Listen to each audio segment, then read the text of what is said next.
Hello，大家好，我是小懒。话说，2025年的7月，咱们国家在西藏林芝那个地方干了件惊天动地的大事啊，正式启动了雅鲁藏布江下游水电工程，总投资就达1.2万亿。这是要建一个超级清洁能源基地啊，绿色环保还能发电。按理说这么个利国利民还能为全球碳中和做贡献的大好事啊，大家不得鼓掌欢迎啊？结果你猜怎么着？怪事就来了啊！咱们这工程刚一宣布，这隔壁邻居印度老哥那边那是出奇的安静啊，屁都没放一个，反倒是远在108000里的法国，一个跟这个八竿子打不着的地方率先炸毛了，这就奇了怪了，对吧？这个法国人蹦出来，指着咱们的鼻子就开始骂了，说咱们要破坏生态。这个我整不会了啊！我寻思着，咱们在自己家院子里面种棵树，你一个住在大洋彼岸的邻居，你跑过来说我们破坏了你家的风水，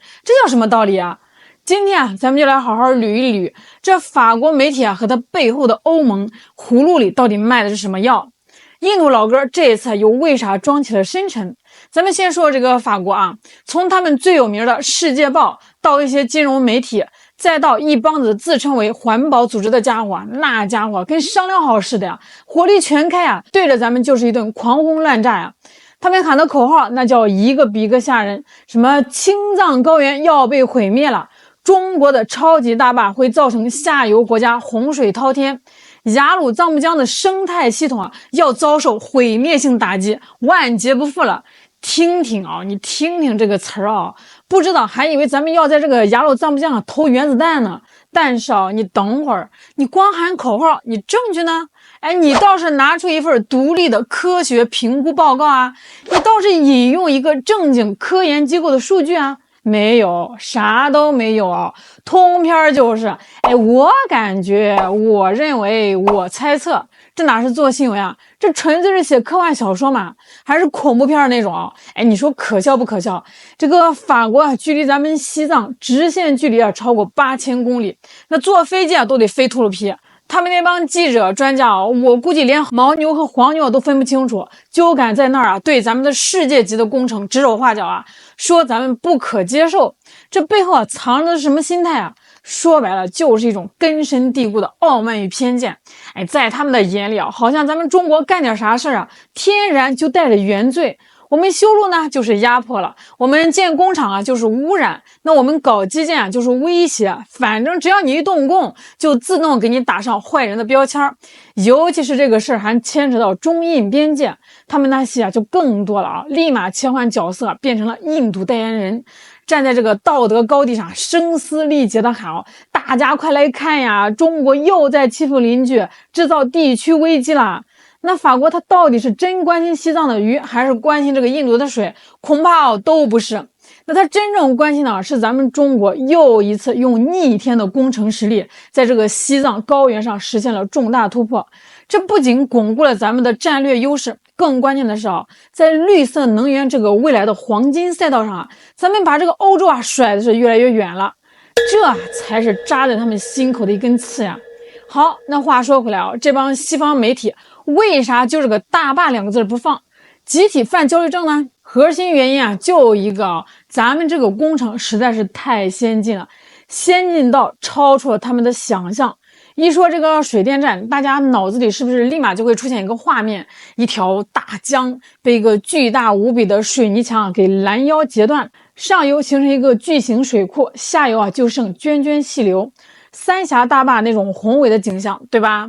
嘿，这一次还真不是咱们这个雅鲁藏布江工程玩的是高科技是世界首创的穿山导流式发电系统。那这是个啥工程呢？我给你打个比方你一听就懂，你就把这套系统想象成给这个雅鲁藏布江修了一个 VIP 专属过山车。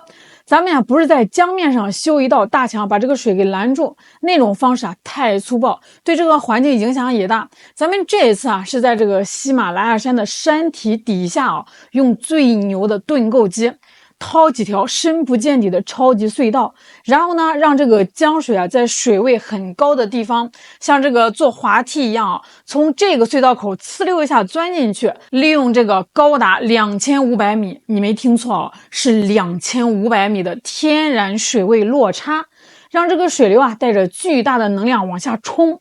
这中间呢，咱们就跟这个穿糖葫芦一样啊，连着建了5座地下发电站。这水流冲过第一座发了电，接着冲过第2座再发电，这样一级一级的往下冲，把水的能量榨得干干净净。最后啊，这个水流从山的另一头的隧道口啊再流出来，再回到原来的河道里，继续往下游流。这样听明白了吧？整个过程啊，这个江水只是进山里啊旅了个游，坐了个过山车，然后毫发无损的又出来了。这么干呢，好处就太多了啊！第一呢，对这个生态的影响最小。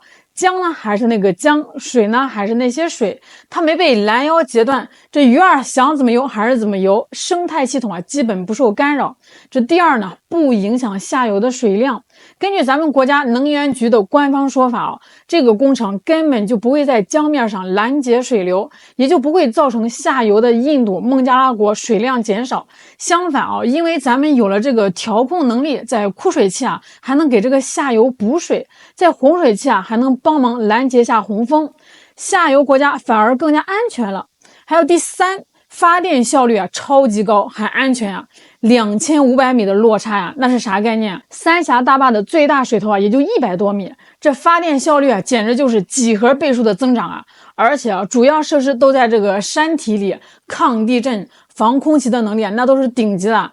你说说啊，这么一个充满智慧和想象力的方案，是不是绝了呀？这技术难度啊，全世界独一份，连德国、日本那种什么老牌工业强国啊，想都不敢想，更别说干了。可是这些硬核的、牛掰的技术细节，法国媒体报道了吗？一个字都没有。他们就跟那个睁眼瞎一样，选择性的无视啊，就抓着什么中国在高原上建工程这个点儿，开始疯狂脑补一出生态灾难和民族压迫的苦情大戏。这最讽刺的是什么？就在咱们工程开建那天，法国巴黎真有一帮所谓的环保人士上街游行啊，举着保护西藏生态的牌子。我就特想问问他们啊，哥们儿，哎，你去过西藏吗？你知道雅鲁藏布江一年的净流量是多少立方米吗？你知道当地的藏族同胞现在用电还紧不紧张吗？我敢打赌，他们是一个都打不上来。他们举着的是这个环保的牌子，心里面打的却是话语权的算盘。说白了啊，就是不想让你好，不想让你舒舒服服的发展。这法国媒体啊，在前面当先锋，咋咋呼呼的冲锋陷阵。他背后的老大哥呀，欧盟也没闲着哦，这俩纯粹就是在唱双簧。就在这个事儿闹得沸沸扬的时候啊，欧盟那位主席叫那个冯德莱恩的那个女士，在准备来中国访问之前，高调给咱们画了2条所谓的红线。咱们也用大白话翻译翻译这2条红线是啥意思啊？那第一条红线啊，这翻译过来就是，哎呀，你们中国的新能源产品，什么电动车、太阳能板、电池，搞得太厉害了，卖得太好了呀！我们欧洲的老牌车企、能源公司都快顶不住了，你们得自觉点啊，限制一下出口，给我们欧洲企业留点喘息空间，让我们喘口气啊！还有第2条红线啊，就更直接了。你们不能跟着俄罗斯走得太近啊，不能在这个俄乌战争这事上给他们提供关键支持。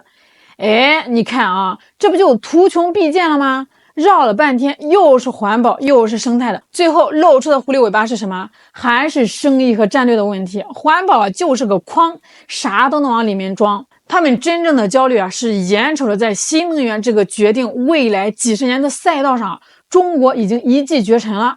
数据啊是不会骗人的，就说2025年上半年，光是在这个欧洲啊，咱们中国的电动车销量同比增长了快30%。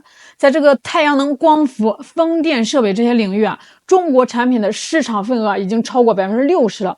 欧洲那些传统的制造业巨头啊，已经跟不上咱们这个中国速度了。他们怎么办？那打又打不过，追又追不上，那就只能耍赖了呗，给你扣个产能过剩的帽子，搞点什么关税壁垒。说白了就是想用盘外招把咱们的速度强行给拉下来。可是问题是，咱们靠的是什么？是实打实的技术创新，是完整的产业链，是十几亿人共同奋斗的规模效应。就像这个雅鲁藏布江水电项目，你以为是这个领导一拍脑袋就干的？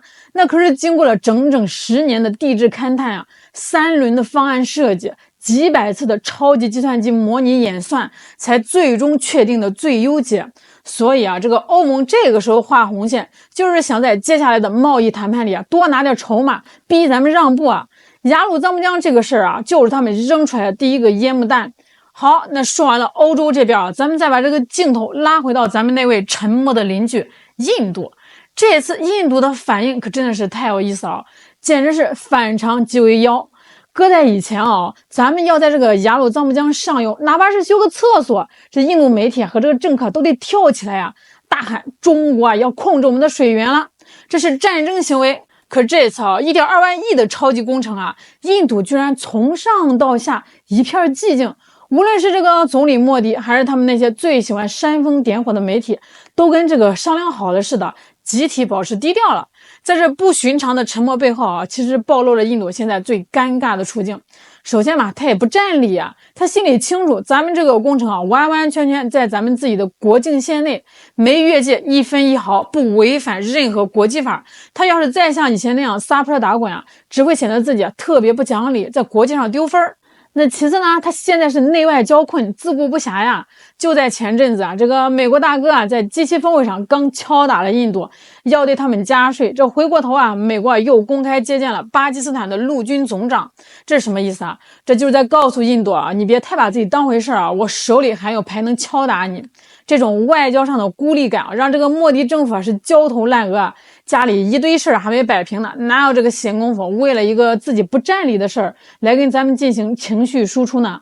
所以干脆就沉默是金了。咱们中国花了这么大力气，投了这么多钱，在这个世界上自然环境最复杂、工程难度最高的地方建了这么个超级水电工程，是为了什么呀？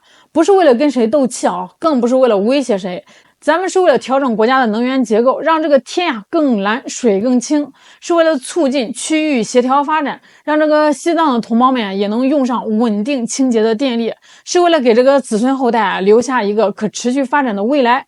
那说到底在一个气候危机越来越严重的时代，在一个大家都可能为能源问题发愁的时代，谁能真正的脚踏实地的去推进清洁能源转型，谁才是对这个地球真正负责任的建设者。而那些对这个事实看都不看，不问青红皂白就只会站在道德高地上指手画脚，抹黑别人努力的行为最终只会让自己失去道义，也失去未来。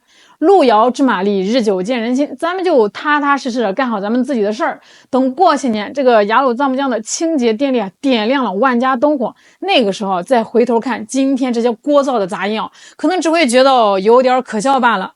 好啦，今天就聊到这儿啦，我是小懒，我们下期再见。